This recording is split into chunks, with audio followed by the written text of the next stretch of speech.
guys, I'm Morella and welcome back to my kitchen.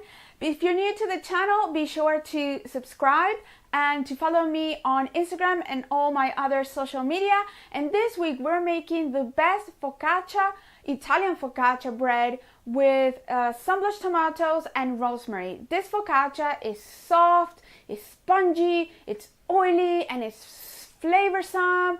You know, like what real focaccia or Italian focaccia bread should be. And it's really easy to make. And on top, I'm putting sun blushed tomatoes, and I'm using the recipe I published a while ago on how to make Italian sun blushed tomatoes in the oven. These tomatoes are amazing. You can put them over focaccia like I'm doing today.